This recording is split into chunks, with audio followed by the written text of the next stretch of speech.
Hello అండి. నా పేరు సురేష్ అండి. ఈరోజు వరకు మన బిగినర్స్ ప్లేలిస్ట్లో బేసిక్ కాన్సెప్ట్ లెవెల్ అంతా కూడా నేర్చుకున్నారండి.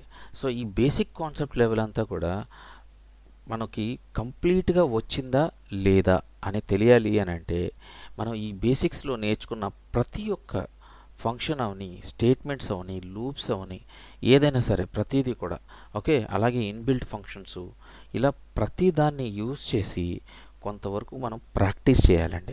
సో ప్రాక్టీస్ చేయకపోతే నెక్స్ట్ లెవెల్కి వెళ్ళడానికి చాలా కష్టం అవుతుందండి. ఎందుకంటే మనం కూడా నేర్చుకుంది వచ్చిందా రాలేదా అని తెలియాలి అని అంటే ప్రాక్టీస్ చేయాలి కదండి. సో అందుకనే మీరు ప్రాక్టీస్ చేయండి. ఈ ప్రాక్టీస్ చేయడం కోసం నా ఛానల్లో ఆల్రెడీ నేను 2 ప్లేలిస్టులు పెట్టానండి. So first level programming, second level programming అని చెప్పేసి 2 ప్లేలిస్టులు ఉన్నవి. ఆ 2 ప్లేలిస్టులోనూ నేను చాలా వరకు కొన్ని ప్రాబ్లమ్స్ తీసుకుని వాటిని సాల్వ్ చేశానండి. అయితే మీరు కూడా ఆ ప్రాబ్లమ్స్ని చూసి చేయకుండా ఫస్ట్ టైటిల్ చూసి మీ అంతటా మీరే ట్రై చేసి ఒకవేళ రాకపోతే ఓకే చూసి కంప్లీట్గా వీడియో చూసి వీడియోని క్లోజ్ చేసి అప్పుడు ట్రై చేయండి. అంతేగాని వీడియో ప్లే అవుతుండగా ట్రై చేయొద్దు. ఎందుకంటే దానివల్ల మనకి ఈ ప్రోగ్రామ్ రాయటం అనేది రాదు. ఓకే. సో అందుకే అలా మాత్రం ట్రై చేయకండి. సో ఇప్పుడు బేసిక్ కాన్సెప్ట్స్ అన్నీ మ్యాక్సిమం నేను కవర్ చేశానండి. సో ఈ బేసిక్ కాన్సెప్ట్స్ అన్నిటికీ కూడా ప్రాక్టీస్ వీడియోస్ నా ఛానల్లో ఉన్నాయి. సో అవి కూడా చూడండి. ఓకే, చూసి వాటిని ప్రాక్టీస్ చేయండి. సో ఇక నెక్స్ట్ లెవెల్కి వస్తే సో మనం నేర్చుకోవాల్సినవి మాడ్యూల్స్ ఉన్నాయి, అరైస్ ఉన్నాయి, ఓకే, ఇంకా లైబ్రరీస్ ఉన్నాయి, ఇంకా చాలా కాన్సెప్ట్స్ ఉన్నాయండి. ఓకే, అలాగే ఆబ్జెక్ట్ ఓరియంటెడ్ ప్రోగ్రామ్ కూడా ఉందండి. సో ఇలా ప్రతిదాన్ని మనం నేర్చుకుంటూ వెళ్దామండి. అయితే మీరు నేర్చుకోవడానికి కొన్ని వీడియోస్ మ్యాక్సిమం చాలా టాపిక్స్ అన్నీ కూడా లైబ్రరీస్ అని, మాడ్యూల్స్ అని, ఇలా కొన్ని టాపిక్స్ని నేను ఆల్రెడీ కవర్ చేసి పెట్టానండి. ఆల్రెడీ వాటి మీద వీడియోస్ కూడా రెడీ చేసి పెట్టానండి. నా ఛానల్లో ఉన్నాయండి. ఒకసారి ప్లేలిస్ట్ కింద క్రియేట్ చేసి పెట్టాను అనమాట అండి. సో అవి కూడా ఒకసారి చూడండి. ఓకే, సో ఈ రోజుకి వస్తే మనం చెప్పుకోబోయే టాపిక్ ఏదైతే ఉందో ఫిబొనాచి సిరీస్ గురించి చెప్పుకుంటున్నామండి. సో ఎందుకు ఫిబొనాచి సిరీస్ గురించే చెప్తున్నానంటే కారణం ఉందండి. రీజన్ ఏంటంటే ఈ ఫిబొనాచి సిరీస్లో లాజిక్ అనేది కొంచెం డిఫికల్ట్గా ఉంటుంది అనమాట అండి. సో ఆ లాజిక్ని మనం తెలుసుకోగలిగితే సో మిగతావి కూడా కొంచెం ఈజీ అవుతాయి అన్నమాట. అందుకనే మీకు ఫిబొనాచి సిరీస్ గురించి స్పెషల్గా చెప్తున్నానండి. ఇంకో విషయం ఏంటంటే ఈ ఫిబొనాచి సిరీస్ గురించి నేను ఆల్రెడీ వీడియోస్ చేశానండి. నా ప్లేలిస్ట్లో ఉంటాయండి మీకు. సో దాంట్లో నుంచే కోడ్ తీసుకుని నేను ఇక్కడ కాపీ చేసి పెట్టేసి రన్ చేశానండి. ఎందుకంటే మళ్ళీ కోడ్ రాయట్లేదు నేను. అయితే మరి కోడ్ రాయిందే మళ్ళీ ఎందుకు చెప్తున్నాను అని అంటే ఇప్పుడు దీన్ని మీకు క్లియర్గా ఎక్స్ప్లెయిన్ చేసి అలాగే విజువలైజేషన్లో కూడా మీకు డీబగ్గర్లో పెట్టి మన కోడ్ ఎలా వెళ్తుంది అనేది కూడా మీకు చూపిస్తానండి. ఓకే, సో మనం స్టార్ట్ చేద్దామండి. ఇక్కడ మీరు ఫస్ట్ లైన్ గమనిస్తే ఒక 10 నెంబర్స్ అని ఇచ్చానండి. సో 10 ఎందుకు ఇచ్చానంటే అండి 10 నెంబర్స్ని జనరేట్ చేయడం కోసం ఇచ్చానండి. చూడండి, ఇది 10 నెంబర్స్ ఉంటాయన్నమాట. సో ఈ 10 నెంబర్స్ ఒక ఆర్డర్లో లేవండి, ఎలా పడితే అలా ఉన్నాయి. సో అసలు ఇవి ఎలా జనరేట్ అవుతున్నాయి అనేది ముందు మనం చెక్ చేసుకోవాలండి. సో అది చెక్ చేసుకున్న తర్వాతే మనం ఈ ప్రోగ్రామ్ రాయగలం అనమాట అండి. ఓకే, సో మీకు దాని గురించి ఒక చిన్న ఇక్కడ చెప్తాను చూడండి ఎలా అవుతుంది అని. చూడండి, ఫస్ట్ 2 నెంబర్స్ 0 + 1 యాడ్ అయ్యి థర్డ్ నెంబర్ జనరేట్ చేస్తుందండి. అలాగే second 2 numbers third number plus అయ్యి ఫోర్త్ నెంబర్ని జనరేట్ చేసిందండి. అలాగే థర్డ్ 4th నెంబర్ ప్లస్ అయ్యి 5th నెంబర్ని జనరేట్ చేసింది. అలాగా 2 నెంబర్స్ జనరేట్ అయ్యి దాని తర్వాత నెంబర్ని జనరేట్ చేస్తుంది అనమాట అండి. ఇది ఫిబొనాచి సిరీస్. చూడండి, 3 + 5 8 అవుతుంది. అలాగే 5 + 8 13 అవుతుంది. సో 8 + 13 22. సో ఇలాగా ముందుకొచ్చి ఒక 2 నెంబర్స్ని తీసుకుని ఆ 2 నెంబర్స్ని యాడ్ చేసి ఆ 2 నెంబర్స్తో రిజల్ట్ నెక్స్ట్ నెంబర్ ఇస్తుంది అనమాట అండి. సో అలా ఫిబొనాచి సిరీస్ అనేది జనరేట్ అవుతుంది. సో ఇక కోడ్ విషయానికి వస్తే ఈ కోడ్లో నేను రాసింది ఏంటంటే అండి n = 10 అని తీసుకున్నాను. ఎందుకంటే 10 నెంబర్స్ని జనరేట్ చేయమని చెప్పి. ఓకే, సో ఈ 10 నెంబర్స్ ఫర్ లూప్లో తిరగాలండి. ఓకే, సో నెక్స్ట్ లైన్లోకి వస్తే సెకండ్ లైన్లోకి వస్తే నేను డిఫాల్ట్గా 0 1 అని చెప్పేసి ఫెబ్ సిరీస్ అనే ఒక దాని వేరియబుల్కి డిఫైన్ చేసేసానండి. ఎందుకు డిఫైన్ చేశానంటే మనం ఫిబొనాచి సిరీస్ స్టార్ట్ అవ్వాలంటే ఏ ఒక 2 నెంబర్స్ ఉండాలి ఖచ్చితంగా. ఒక 2 నెంబర్స్ ఉంటేనే దాన్ని బట్టి వెళ్తుందన్నమాట అండి.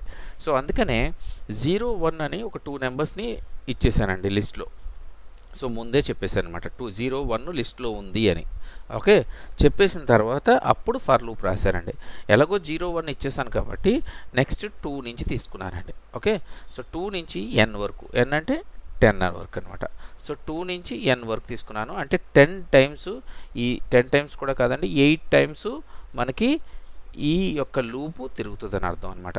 8 టైమ్స్ లూప్ తిరుగుతుంది. సో ఈ లూప్ తిరిగినప్పుడు ఏం జరుగుతుంది, ఓకే, ఏం జరుగుతుందో చూద్దామండి. సో ఫస్ట్ మనం ఐ లూప్ తిరిగినప్పుడు ఫస్ట్ ఐ వాల్యూ ఎంత అండి 2 అవుతుందండి. సో ఐ వాల్యూ 2 అయినప్పుడు సో 4th లైన్ చెక్ చేస్తే మీరు నెక్స్ట్ సిరీస్ అని చెప్పేసి ఒక వేరియబుల్ తీసుకుని ఒక చిన్న లాజిక్ రాశారండి. ఈ లాజిక్ని మీరు గమనిస్తే ఇందులోనే మొత్తం అంతా ఉందన్నమాట అండి. సో ఏముంది అని అంటే అండి, మీరు ఇక్కడ చూస్తే ఫెబ్ సిరీస్ స్క్వేర్ బ్రాకెట్స్లో i-1 అనండి. దీని అర్థం ఏంటంటే అండి, మనకి ఈ ఫెబ్ సిరీస్ అనే లిస్ట్లో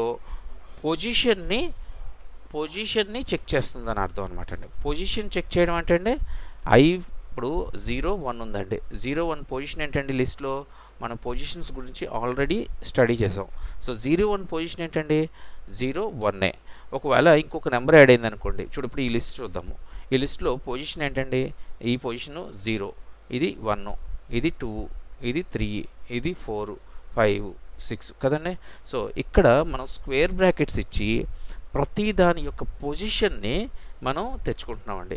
ఐలోకి ఒక నెంబర్ వచ్చింది అనమాట, 2 వచ్చింది. ఫర్ ఎగ్జాంపుల్ ఫస్ట్ లూప్లో 2 వచ్చింది అనుకోండి ఐలోకి. ఓకే, సో 2 వచ్చిందంటే దాని పొజిషన్ ఏదైతే ఉంటుందో 2 పొజిషన్ అని అర్థం అండి. అంటే నెంబర్ 2 వచ్చిందంటే ఫెబ్ సిరీస్లో సెకండ్ పొజిషన్లో ఏముంది అని అర్థం. సో సెకండ్ పొజిషన్లో ఏముంది అనే బదులు ఇక్కడ చూడండి సెకండ్ పొజిషన్ -1 అన్నాం అంటే ఫస్ట్ పొజిషన్ అనమాట. సో పొజిషన్ 1, సో పొజిషన్ 1లో ఏముంది మనకి, సో ఆ పొజిషన్ 1లో ఏముంటే అది తీసుకుంటుంది. పొజిషన్ 1లో 1 ఉంది. అలాగే సెకండ్ దానికి వస్తే దీన్ని చూస్తే అండి ఐ వాల్యూ 2 అండి. ఐ వాల్యూ 2 అయినప్పుడు 2 - 2 అంటే 0 అవుతుందండి. సో పొజిషన్ 0, పొజిషన్ 0లో ఏముందండి 0 ఉంది. సో కాబట్టి 0 + 1 1 రిజల్ట్ కింద ఇస్తుంది అనమాట. సో మళ్ళీ ఇంకొంచెం క్లియర్గా చెప్తాను చూడండి. ఇప్పుడు ఈ లిస్ట్ ఉందండి, ఇది ఏదైతే జరుగుతుందో ఈ కాన్సెప్ట్ లాజిక్ చూడండి. ఈ లిస్ట్లో ఉందనుకోండి, ఈ list. So I value first ఏమవుతుందండి, ఐ ఈజ్ ఈక్వల్ టు, మనం ఇక్కడ జస్ట్ రాసుకుందాం, మనం ఐ ఈజ్ ఈక్వల్ టు 2 అవుతుందండి. So I is equal to 2 అయినప్పుడు మన పొజిషన్ ఏంటండి సెకండ్ పొజిషన్ అని అర్థం. కానీ సెకండ్ పొజిషన్కి ఇచ్చే ముందు ఇక్కడ మనం ఏం చెప్తున్నామండి i-1 అంటున్నాం. అంటే ఐ పొజిషన్ ఎంత అవుతుందండి ఇప్పుడు -1 అంటే ఫస్ట్ పొజిషన్ అయిపోతుంది అనమాట. అంటే ఈక్వల్ టు 1 అవుతుంది. సో 1 సిరీస్లో, ఈ యొక్క సిరీస్లో లిస్ట్లో అంటే పైన మనం ఇక్కడ చేసిన దాంట్లో ఓకే 1 సిరీస్ ఏదండి 1 పొజిషన్ 1. సో 1 పొజిషన్ 1 కాబట్టి 1 తీసుకుంటుంది. సో మళ్ళీ నెక్స్ట్ లూప్లోకి తిరిగినప్పుడు ఈ చివరి దానికి వచ్చింది అనుకోండి ఇక్కడికి. సో ఇక్కడ ఏమవుతుందండి ఐ వాల్యూ 2 అవుతుంది. మళ్ళీ ఐ వాల్యూ 2 అయినప్పుడు సో -2 అందండి. అంటే -2 అందంటే ఐ వాల్యూ 2 అయినప్పుడు -2 అంటే పొజిషన్ 0 అవుతుంది అనమాట అండి. అర్థమైందని అనుకుంటున్నానండి. సో ఇంకొక దాని గురించి చెప్తాను మీకు. ఫర్ ఎగ్జాంపుల్ మనకి ఐ వాల్యూ వచ్చి 6 వచ్చింది అనుకోండి. ఓకే, సో 6 వస్తే ఐ వాల్యూ 6 వచ్చింది అనుకోండి. 6th పొజిషన్లో ఏ నెంబర్ అయితే ఉందో ఓకే ఆ నెంబర్ని -1 చెయ్యి. అంటే -1 చెయ్యి అంటే equal to 5th position number, అంతే కదండి. సో 5th పొజిషన్ నెంబర్ ఏదైతే ఉందో మన ఈక్వల్ టు 5th పొజిషన్ అనమాట అండి. Equal to 5th position. ఇది తీసేస్తాను, కన్ఫ్యూజన్ క్రియేట్ అవుతుంది. సో మనకి ఐ వాల్యూలో 6 వచ్చిందండి. ఐ ఈజ్ ఈక్వల్ టు 6 అనమాట. 6 - 1 అండి. సో -1 అంటే 6th పొజిషన్లో ఏముంది ఇక్కడ ఫస్ట్ 1 2 3 4 5 6th పొజిషన్లో మనకు ఉన్నది 5 అండి. కాబట్టి 5 వేసాను. సో నెక్స్ట్ లాజిక్ వస్తే మళ్ళీ 6 తీసుకుంటాం, వచ్చిందండి. 6లో -2 అన్నాం మనం, అంతే కదండి. -2 ఓకే. సో -2 అయినప్పుడు ఎంత వస్తుందండి 6th పొజిషన్లో ఉన్న నెంబర్ ఏదైతే ఉందో దాన్ని ఇక్కడ ఫస్ట్ చిన్న కన్ఫ్యూజన్ అండి. ఇక్కడ నేను 5 కాదు రావాల్సింది, ఎందుకంటే చెప్పనండి 1 0 1 2 3 4 5 ఓకే అండి. 5 కాబట్టి 6th పొజిషన్లో ఉన్న దానికంటే మైనస్ చేయమన్నాము, 5 కరెక్ట్గానే వచ్చింది ఫస్ట్ది రైట్. ఈ ఇదండి ఈ ముక్క. ఓకే, సో నెక్స్ట్ ముక్కకు వస్తే ఓకే, 6th పొజిషన్లో నుంచి 2 పొజిషన్స్ మైనస్ చేయమన్నాం. అంటే 0 1 2 3 4 5. ఓకే, 5 కాదు 4 అవుతుంది. అంటే 3 రావాలి. అంటే పొజిషన్లో ఉన్నది 3.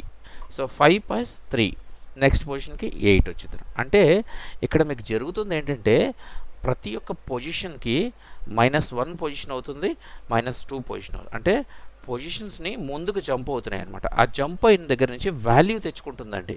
ఆ జంప్ అయిన వాల్యూ ఎంత ఉందో ఆ వాల్యూ తెచ్చుకుంటుంది. అంటే పొజిషన్ చెక్ చేసుకుని ఆ వాల్యూని తెచ్చుకుని ఆ వాల్యూని యాడింగ్ చేస్తుంది అనమాట.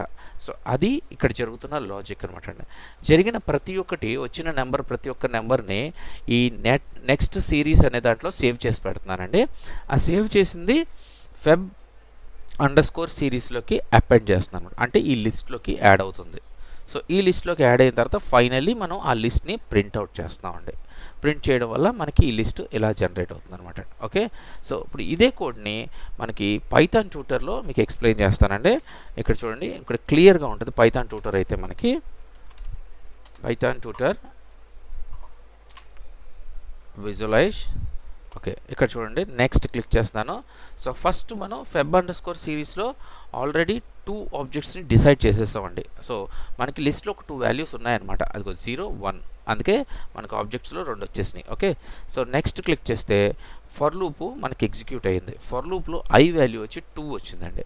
సో మనం లాజిక్ ఏం రాసామంటే 2 పొజిషన్లో సెకండ్ పొజిషన్లో ఏ నెంబర్ అయితే ఉందో ఆ నెంబర్కి ఒక పొజిషన్ని మైనస్ చేయి, అలాగే ఇంకొక దగ్గర 2 పొజిషన్ని మైనస్ చేసి ఆ రెండింటిని యాడ్ చేయమని చెప్పేసి మనం లాజిక్ 4th లైన్లో రాసామండి. అంటే next _ series equal to Feb_ series. So I పొజిషన్లోంచి ఒక పొజిషన్ తీసేసి అలాగే ప్లస్ మళ్ళీ Feb_ సిరీస్లో ఐ వాల్యూ ఎంత ఉందో మళ్ళీ 2 పొజిషన్ మైనస్ చేస్తే ఆ 2 నెంబర్స్ని తీసుకొచ్చి యాడ్ చేయమని చెప్పేసి 4th లైన్లో రాసాం. చూడండి, 4th లైన్లో రావడం వల్ల మనకి మళ్ళీ 1 వచ్చింది అనమాట అండి. సో మళ్ళీ ఇక్కడ చూస్తే ఐ వాల్యూ 3 అయిందండి. సో 3 వాల్యూ ఏదైతే ఉందో ఐ పొజిషన్ 3 ఉన్నప్పుడు -1 అంటే 3 అంటే 3 పొజిషన్లో ఏదైతే ఉందో -1 అంటే 1 అవుతుందండి. ఓకే, సో -1 అంటే 1 అవుతుంది కదండి. అలాగే ఐ వాల్యూ 3 అండి. సో -2 అంటే సెకండ్ది. ఇప్పుడు 4th లైన్లో Feb_ సిరీస్ అని స్క్వేర్ బ్రాకెట్స్ పెట్టి I-2 అన్నామండి. I-2 అన్నాం అనుకోండి, అంటే ఐ వాల్యూ 3 అండి. అంటే 3 - 2 వస్తే 2 పొజిషన్కి ముందు జంప్ అవ్వాలి. 2 పొజిషన్ ముందు జంప్ అవ్వాలంటే ఈ పొజిషన్ జంప్ అవుతుంది, ఈ పొజిషన్ జంప్ అవుతుంది. సో ఇప్పుడు ఈ పొజిషన్ రిజల్ట్ అంటే 1 + 1 2 అవుతుంది. చూడండి, నెక్స్ట్ అదిగో 2 అండి. ఓకే, సో మళ్ళీ నెక్స్ట్ లూప్లో చూద్దామండి. నెక్స్ట్ లూప్లో ఐ వాల్యూ 4 అయ్యిందండి. సో 4 వచ్చినప్పుడు 4 - 1 ప్లస్ 4 - 2 అవుతుంది. అప్పుడు 4 - 1 అంటే 4th పొజిషన్లో ఉన్న దగ్గర నుంచి 4th పొజిషన్ దగ్గర నుంచి -1 చేస్తే 3rd పొజిషన్కి వస్తామండి. 3rd పొజిషన్ వాల్యూ ఎంత అండి? 2 అవుతుంది. ఓకే, అలాగే 4th పొజిషన్ దగ్గర నుంచి 2 పొజిషన్స్ మైనస్ చేస్తే 1 అవుతుందండి. అప్పుడు సెకండ్ పొజిషన్ వాల్యూ ఎంత అండి? సెకండ్ పొజిషన్ అవుతుంది అనమాట. సెకండ్ పొజిషన్ వాల్యూ ఎంత అండి? 1 + 2 3 అవుతుంది. సో నెక్స్ట్ మనకి 3 సిరీస్ వస్తుంది. చూస్తుంటే అలాగే ఇప్పుడు మళ్ళీ చెక్ చేద్దామండి. ఫర్లో మనకి 5 వచ్చిందండి. ఫర్ లూప్లో 5 నెంబర్ వచ్చింది. చూడండి, 5 నెంబర్ ఎగ్జిక్యూట్ అవ్వగానే 5లోంచి ఇప్పుడు 5th పొజిషన్ ఉందంటే 0 1 2 3 4 5th పొజిషన్ ఇంకా ప్రింట్ అవ్వాల. ఓకే, సో 5th పొజిషన్లో మనకి రిజల్ట్ కోసం మనం వెతుకుతున్నాం. ఓకే, 5th పొజిషన్లో ఏం ప్రింట్ అవ్వాలి? సో 5th పొజిషన్లో నుంచి -1 అవ్వాలి, అలాగే -2 అవ్వాలి. సో -1 అయితే 5th పొజిషన్ నుంచి -1 అయితే 4th పొజిషన్లోకి వస్తుంది. సో 4th పొజిషన్లో వాల్యూ ఎంత అంటే 3. అలాగే -2 అయిందనుకో 3rd పొజిషన్లోకి వస్తుంది. 3rd పొజిషన్లో వాల్యూ ఎంత అంటే 2. సో 2 + 3 5 అవుతుంది. చూడండి, నెక్స్ట్ 5 చూసారా. సో మళ్ళీ నెక్స్ట్ తీసుకుందాము, మళ్ళీ ఇంకో వాల్యూ తీసుకుందాం అండి. సో ఇంకో వాల్యూలో 6 తీసుకున్నాను. ఓకే, ఇంకా అపెండ్ చేయలేదు నేను. సో 6 ఐ వాల్యూలోకి వచ్చింది. 6th పొజిషన్లో మనకి ఇప్పుడు రిజల్ట్ రావాలి. సో 6th నుంచి -1 చేస్తే 5th పొజిషన్ వస్తుందండి. 5th పొజిషన్లో నెంబర్ 5 ఉంది. ఓకే, సో 5 ప్లస్ అలాగే 6th పొజిషన్ నుంచి -2 చేస్తే 4th పొజిషన్కి వచ్చింది. సో 4th పొజిషన్లో వాల్యూ 3 ఉంది. సో 3 + 5 8. సో నెక్స్ట్ పొజిషన్ 8 వస్తుందండి. సో దీన్ని బట్టి మీకు అర్థమైంది అనుకుంటండి ప్రతి పొజిషను. అలాగా ఈ లూప్ మనం 10 టైమ్స్ అని ఇచ్చాం కాబట్టి ఓకే, కేవలం 10 టైమ్స్ మాత్రమే తిరుగుతుందండి. చూడండి ఇక్కడ ఇంకొకటి చెప్తాను మీకు. చూడండి ఇక్కడ అంటే ఇంకొకటి ఎక్స్ప్లెయిన్ చేస్తాను. ఇంకొక నెంబర్ని, చిన్న నెంబర్ని చూడండి 13 వచ్చింది. ఇప్పుడు 7th పొజిషన్ వచ్చిందండి. ఇప్పుడు నెక్స్ట్ ఐ వాల్యూ 8 అండి. ఓకే, సో 8th పొజిషన్లో నుంచి -1 చేస్తే అంటే 7th పొజిషన్ వచ్చింది. అంటే 13 వాల్యూ, దాని వాల్యూ 13 అనమాట. అలాగే 8th పొజిషన్ నుంచి -2 చేస్తే 6th పొజిషన్ వచ్చింది, దాని వాల్యూ 8. సో 8 + 13, 8 + 13 ఎంత అండి? Next value 21. చూసారా, 21 రిజల్ట్ వచ్చింది. సో ఇలాగా మనకి ఈ ఫెబొనాచి సిరీస్ అనేది పొజిషన్స్ని బేస్ చేసుకుని సిరీస్లో పొజిషన్స్ని బేస్ చేసుకుని ప్రతి ఒక్క వాల్యూని తెచ్చుకుని, ఆ పొజిషన్లో ఉన్న వాల్యూని తెచ్చుకుని యాడ్ చేస్తూ మనకి రిజల్ట్ని లిస్ట్ కింద ఇస్తుంది అనమాట. సో అదండి. సో ఐ థింక్ మీకు అర్థమైందని క్లియర్గా నేను అనుకుంటున్నానండి. ఒకవేళ కానీ మీకు అర్థం కాకపోతే ఇంకా దయచేసి కమెంట్ చేయండి, నేను తప్పకుండా రిప్లై ఇస్తాను. ఓకేనండి, బాయ్ అండి.